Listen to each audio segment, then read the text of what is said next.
Thank you, Darren. Good morning. Good morning. So great to be back. 8-8. Does anybody know the significance of the 8-8? Me neither. I just wonder.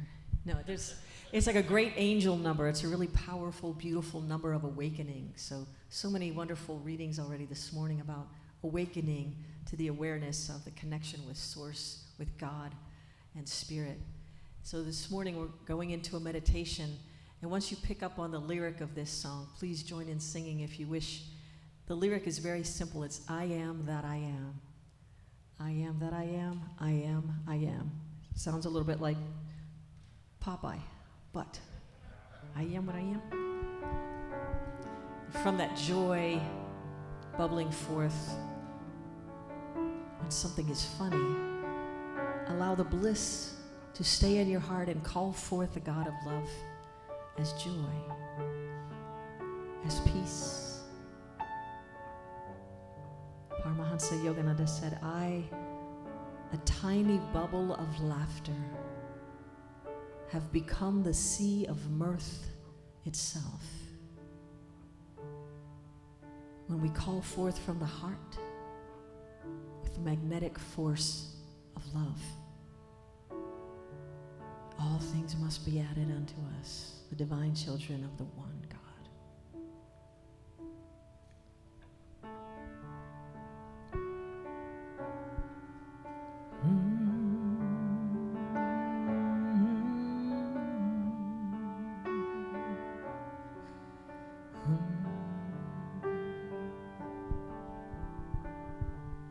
I am that I am. I am that I am.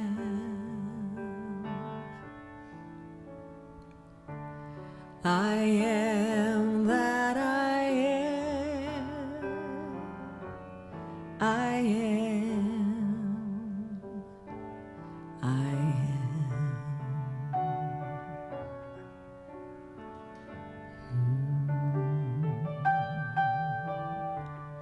I am that I am. I am that I am.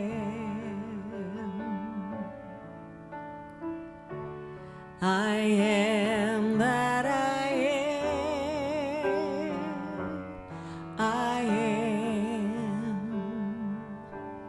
I am.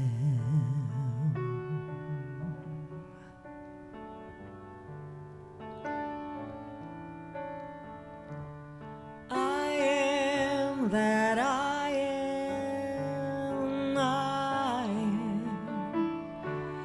I am that I am.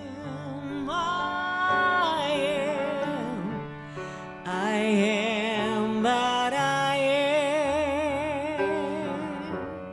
I am. I am.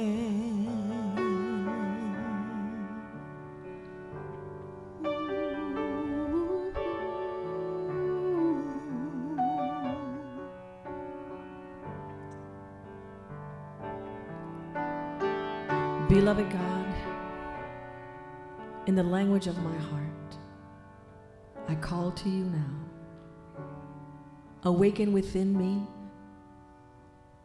divine will. May I tune my will with thy will. Master Teacher Jesus said, thy will be done, not my will be done. May my will always be tuned with thy will, and with thy wisdom-guided will, may all things be added unto me that I need each day, my daily bread to nourish this body, food for my soul, thoughts for my mind, that I may carry forth with the energy of my being thy wisdom-guided will, the divine will of you who created me. And in co-creation with thee, my God,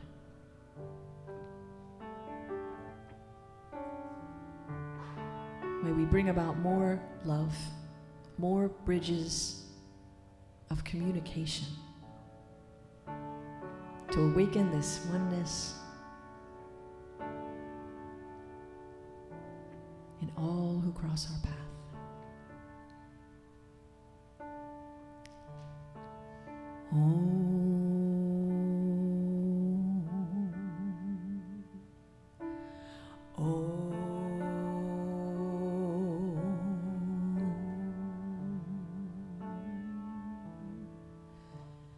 I am that I am.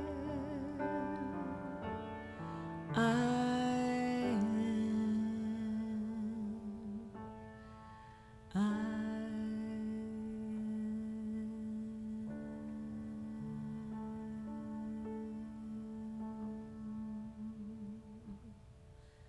just follow the breath and be still and know.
I am that I am. Feel it in your cells. I am that I am. I am that I am. I am.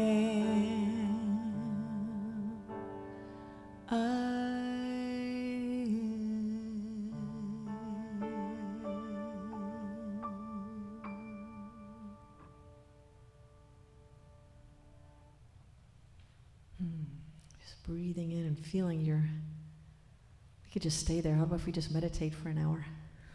Yes? Seriously? All right. I feel like I should talk anyway, but is it my turn still? Yes. Okay. I'm going to shift things up a little bit. Yeah, we're going to put that song up now, right? Yes. Okay. In the I am that I am, that recognition that we're all just feeling individually and together, can you feel how that just grows out from you, and this whole place has been transformed? So be ready for people to just smile at you for no reason as soon as you leave. Instead of, even if you cut somebody off in traffic, they'll probably smile and not even know why I'm so happy about seeing that face. I'm going to share a song with you that I wrote with my partner Erika Luckett, and it's recorded from a time gone by, but there's no such thing as time. So we're going to bring it into this moment because the message of it is so spot on with what I'd like to share with you this morning, and it's about divine will. One clear thought followed by one bold move opens a wave of emotion, making the way for a miracle. Here we go. Thank you.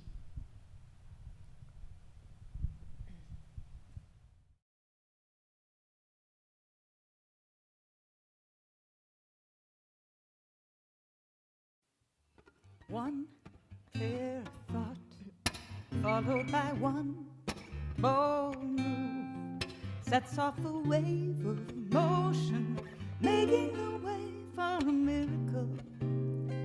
What is a miracle? The shape of what can be, when we believe in what we cannot see.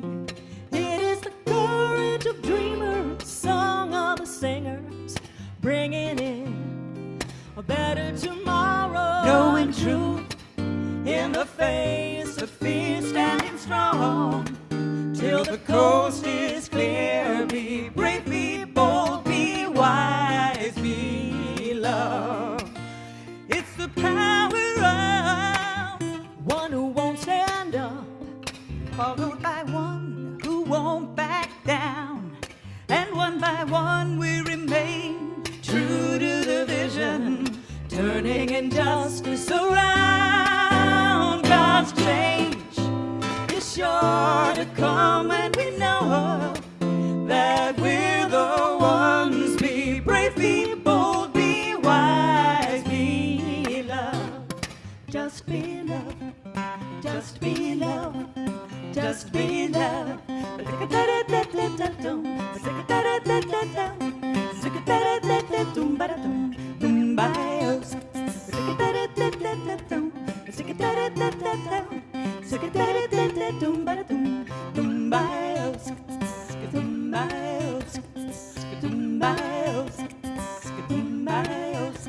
Said you wanna be starting something, you got to be starting something. Said you wanna be starting something, sing it, you got to be starting something. Said you wanna be starting something, you got to be starting something. Said you wanna be starting something, you got to be starting something. Said Never you wanna be doubt starting something, that a you got to small be group starting of something. thoughtful, Said you wanna be committed starting citizens something, can you got to be starting change the something. Said you world. wanna be starting something, Indeed, you it's got the to be only starting thing something. that Said you wanna be ever starting has. something, you got to be starting something. Said you wanna be starting something, Just be love. a change is sure to come when we know that we're the ones. Be brave, be bold, be wise, be brave, be bold, be wise, be brave, be bold, be wise, be love.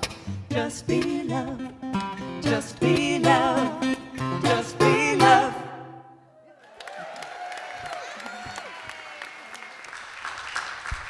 Thank you. Just be love. One clear thought followed by one bold move.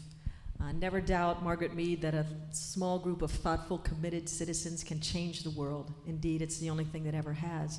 Think about a time in your life when you had to summon great courage to take the next step. And it seemed like you knew what was yours to do in the moment. There was no doubt about it. It was as clear as anything.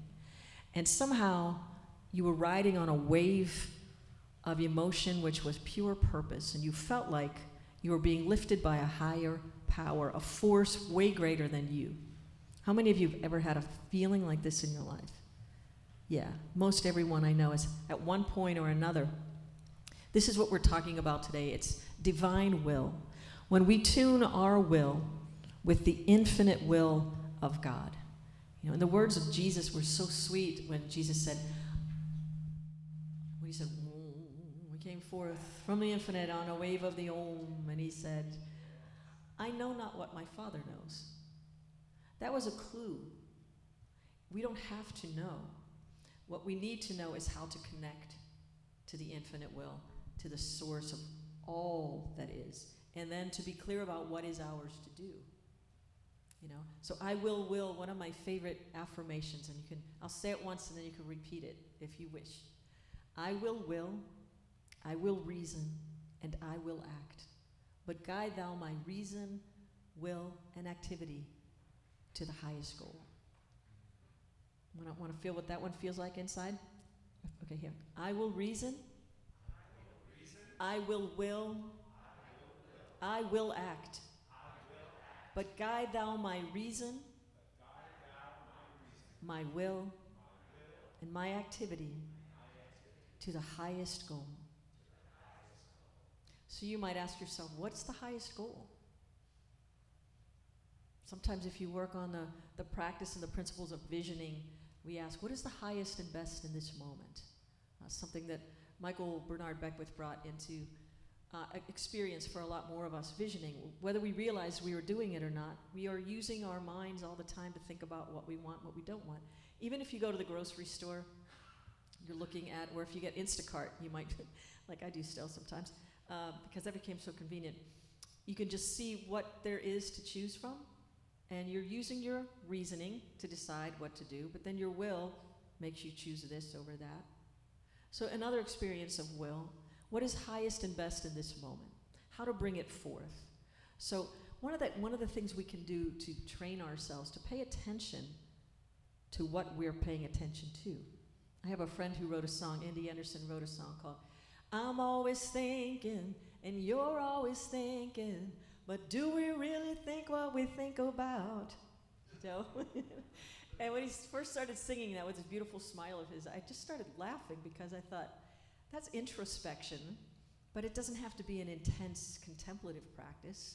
And contemplation isn't always intense either. It's just paying attention to where your thoughts are going, what we're doing. Did you ever have a situation where all you thought about before you got to a place was, I just don't want to run into so-and-so. I don't care. I know 100 other people are going to be there, but that 101, that 101st person, that's the one. And you walk through the door, and that's the first, hey! Oh, how do you think that happened? It's all you were thinking about. And you had some energy invested in it too, yes? Or the thing, oh my gosh, I'm afraid, if I drive too far, I hope I don't get a flat tire. Or, these kinds of things, whatever we direct aren't you glad that all the things we think about don't come to fruition? I am, but it's those passing thoughts. Sometimes it's a fleeting thought of something that you don't give a whole lot of energy to. It's just like whoa, no, I don't want that. I would choose to have this. There was, when I was in sales 100 years ago, there was maybe you're familiar with some of the work of neuro-linguistic programming, right? This is will, this is thinking what you think about. And when they talk about this, they talk about, tell me what this turns into new thought as, tell me what you want, not what you don't want, right? If you tell me what you don't want, guess what happens? That's what you got coming. It'll show up in a whole bunch of different ways. Best to pay attention to what you're thinking. Think what you would like to see, and then you bring it closer. So tuning our will with the infinite will of God. We did that in meditation as a group. So sometimes before we take action, if we can get ourselves into the habit of daily practicing meditation, before you leave your house, even if it's that 1 minute you have while the coffee is brewing, or while something else, have you become as great at multitasking as I think I am sometimes? While I've got this going, I could just sit over here and just meditate, collect myself, and put all my attention on God. If you could think one thought, and only one thought for the rest of your life, what might it be to be most beneficial? God. Because in the thought of God are all things. Everything. In the background of your mind, like a singer hums a song, as a greedy person thinks of food or money, in the background of our mind, when there's only the one thing of God, we can be assured that even if it looks a little messy from time to time, we're serving the God, the one God, as it speaks to us through the language of our hearts, igniting that soul. I love the part of this program, this service, when Darren reminds us that at the center of each of us is that sacred spark of the infinite. Every one of us. And that's that little flame that we could turn into a blaze when we get our thoughts on something. Did you ever just want a thing so badly that there was nothing that was going to stop you? Nothing. Volition. So we have wishing, willing, volition. Volition is guided, it's wisdom-guided will with the indomitable force of the infinite working through you. So you make sure you connect. We make sure we connect through meditation or just the thought of, God, help me with this. Please guide everything I say, the next step. Or one of the most important prayers I've learned over the past several years, I'll say in the last 6 years of my life it's become, is, I don't know. I love you. I don't know. Sometimes I don't know what to do. And there's such a sweet surrender. And it reminds me of Jesus saying, I know not what my Father knows. I don't know. But please guide me. Sometimes the easiest thing and the hardest thing is to just let go and let the infinite. You know that saying, let go and let God? That sounds really nice, but sometimes it's terrifying to let go because we think we're in control. I love working with Reverend David Leonard when he talks about another Sufi teacher that I studied with a little bit, Llewellyn Von Lee. There was somebody in one of their classes, and they said, you know, because I like to be in control. And Llewellyn just said, he thinks he's in control. And it's really funny, but the only thing we can control is our consciousness and where we place our trust. There was growing up in the Catholic Church, I was a cantor there for a number of years, and one of my favorite things, you satisfy the hungry heart, right, with gifts of finest wheat, right? But it was tuning our will to thy will. I can't remember how the lyric went. It just slipped out of my mind. I don't know. But it was really good. I mean, you can catch my vibe from it. You know, in all through Scripture, all through the Bible, there are so many reminders of this. Seek ye first the kingdom of God, and all things shall be added unto you. Malachi 3:10, prove me now herewith, saith the Lord of hosts, if I shall not open up a window to you and hand you a blessing, that there shall not be room enough to receive it. That one confused me for a minute. Like, if I should open up a window and pour you out a blessing, that there shall not be room enough to receive it. That means if God's will wants you to have a thing, there's nothing you can do to keep this good from coming your way. I love that. That means we can't screw it up. It has us as we just turn our eyes to the infinite and that infinite source within, always. One of my favorite quotes from the Bhagavad Gita, and this one almost makes me cry every time I think of it, in this feeling space of it is just, not because I'm sad, but just the realization of it is so tender. And it is, he who watcheth me always, I watch him always. He never loses sight of me, nor do I lose sight of him, or her, or they, or however we identify in these beautiful bodies. We're never out of the watchful gaze of the inner light, of the outer light, as within, so without. We say it in a lot of ways, but the invitation here is to take any one of those and just contemplate it. Sit with it. Allow the truth of it to come to the surface of yourselves, and may it power your next step. You know, sometimes we spend, I'll tell you a really funny, have I told you all the toilet paper story here before? This is great. Okay, great. This is one of the funniest things because sometimes, I don't know about you, but I'll get invested in little things that appear to be meaningless, but it becomes this little game. You know, so many years ago now, I was in Nashville, and I went to Nashville with a friend who was going to be at a conference. And so it gave me the whole day to just like walk around the town and see what was happening and where we might go later to see a show or something like this. So she went to her meeting, and I was in the hotel, and I decided I was going to go work out. And I noticed that the people who are housekeeping didn't replace the paper towels in the room and the bathroom tissue. So I thought, oh, they'll probably be here by the time I come back up from the gym, so I'm not even going to worry about it. So I went downstairs, work out, and I thought, in my mind now, I've got toilet paper consciousness in the back of my mind. This is silly. Well, so did a lot of other people during the pandemic, I guess, right? So you're laughing at me. Okay, so here we go. You know, I decide, well, I'll just go upstairs and use the restroom in my own room instead of down here. I got back upstairs, and they hadn't been there yet. I'm like, oh, no. Well, then I'll go back downstairs. But in my mind, I already made up my mind that I wanted to use my own bathroom in my own room. When I went downstairs, I thought, well, I'll just take a roll of toilet paper first out of the gym and bring it upstairs to my room, because it's not like stealing. I'm just kind of redistributing things. Still the same. If they replace it here or in my room, who cares? So I go to open it, and it's one of those things that's locked. So I can't get it out. So now I'm invested. It is all about, I will have a roll of toilet paper in my room. So I stopped on another floor, on my way back up to the 12th floor. I stopped on another floor because I thought I'll see a cart in the hall. They're always there. Aren't they just always there when you're trying to sleep in? They're there. look to the left, look to the right. No, I go up to, down to the next one. Nobody's anywhere. Now I go back down to the floor. Can you imagine the emotion of this now? I am invested, and I need the toilet paper because I need to use a restroom. So I got all of this energy invested in it. I thought I'm going to go to the concierge and say, just to the front desk, ask for a roll of toilet paper. There's nobody there. Nobody anywhere. I ring a bell. There's nothing. There's nobody. It's as if, I don't know. I don't even want to say what I was about to say. It's just really funny. It's as if something something happened and everybody got taken but me. I thought I was left on the planet. And so I decided I'm going to go back upstairs to where the rapture happened, and I was stuck there looking for toilet paper. Everybody else was thinking about God,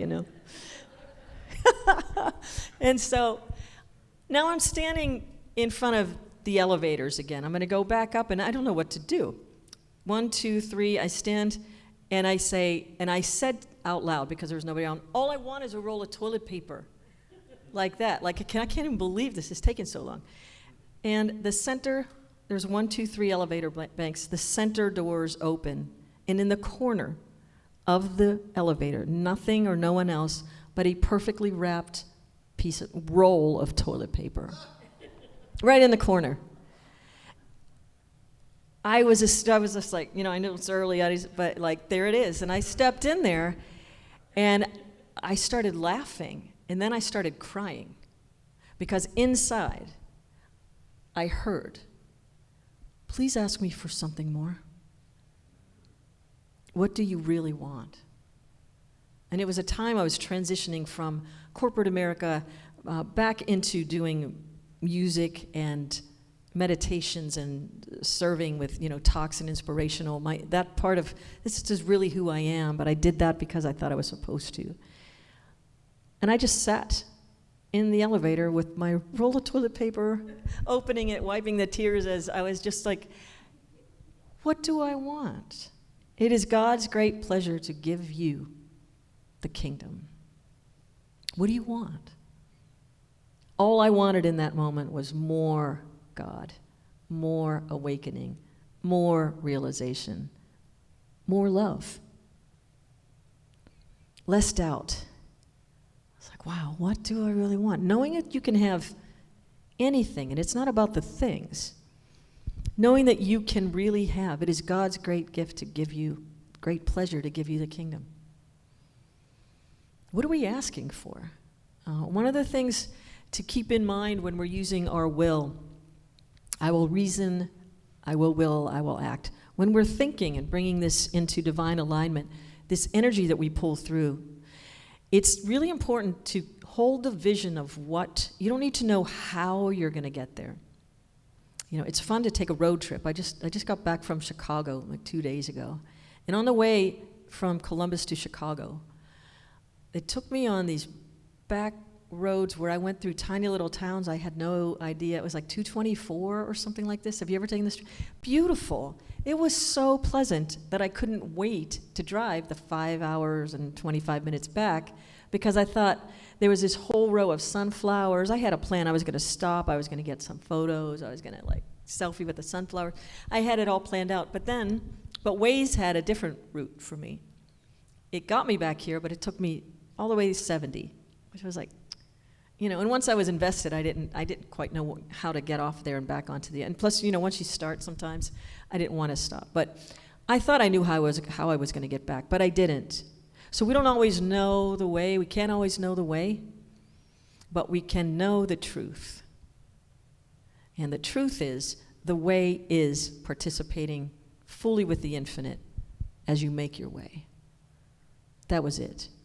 I don't know why Waze took me that way. Perhaps there were situations with construction, or maybe there was an accident, or maybe there's a reason why it didn't take me that way. And I was still happy. I was just as happy to pull into my driveway when I got home, and it was pleasant enough, and I was safe.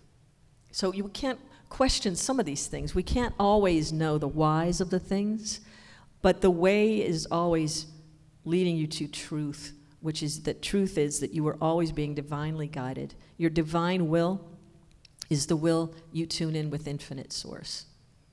And it makes you indomitable. So if we have a vision of how we would like this planet to be? More loving, more generous, more kind, more exchanging ideas instead of hard lines in the sand. Keep seeing that. And when an obstacle comes up, sometimes we have to summon a greater part of our will. It doesn't mean to knock somebody over, but if anything shows up that is unlike the thing, ask it, what have you come to teach me? What have you come to show me? And then keep on seeing the way, the truth, the life, the infinite, the love. And you'll find it. You know, other times did you ever have a situation where you just needed something to happen, but you didn't know how it was going to happen? Like this. One of these times, this is a funny story, that it's funny now, and it was kind of funny then too, but we were having a rather challenging conversation, Erika and I, at a medical, we were receiving some news that was not the news we wanted to hear. And that's going to happen too. And there will be a time when it's not going to change. So how we make peace with the news we don't, how we use our will to trust in the will of God. It makes it easier to recognize that there are big wheels in play, that the infinite has each one of us in the palm of its hand. There's a beautiful thing from Yogananda, for the 100 times you fall off the lap of Divine Mother, your prayer will gently place you back on the lap of Divine Mother. Just so you'll be snuggled and held and loved and nurtured, even when we're receiving news of something we just don't want. But this was that, and then 2 more people came in to reinforce this challenging stuff. And I could see in Erika's face, like, we just needed to get out of there. And we were trying to be polite, and these people were offering us valuable information, but we just didn't want to hear anymore. We just wanted to go home. And I just said, God, please get us out of here. And the next thing you know, the woman, this beautiful woman who was talking to us about a situation, her nose started bleeding. And she's like, my, and she starts pulling, and I pull off a paper towel, and she's Kleenex. She goes, I'm not sure what's happening. And I said, well, it's kind of dry in here. And Erika's just looking, and she's looking at me, and she said, well, I'm so sorry, I'm going to have to go. It's like, that's all right, we're going to go too. And she goes, well, I'll just be right back. I'll be like, no, we're going to go. And so that was we got in the car and closed the door, and Erika said, did you do that? I said, I haven't hit somebody in the nose since 3rd grade, when they called my friend a name. I said, all I said was, God, please get us out of here. And he did. She did. It did. So when it was like a need. It was something we really needed. It wasn't desperate. But it was true. It was a true calling of. So trust that you are the favorite child of the infinite, because you are.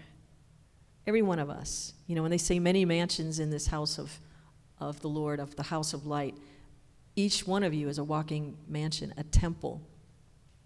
Make my soul thy temple, but make my heart your beloved home. And just know that when you supercharge it with that kind of love, devotion, service, light, it has to show up. Because in fact, the way it shows up is your divine realization that it was never anywhere. It was always everywhere.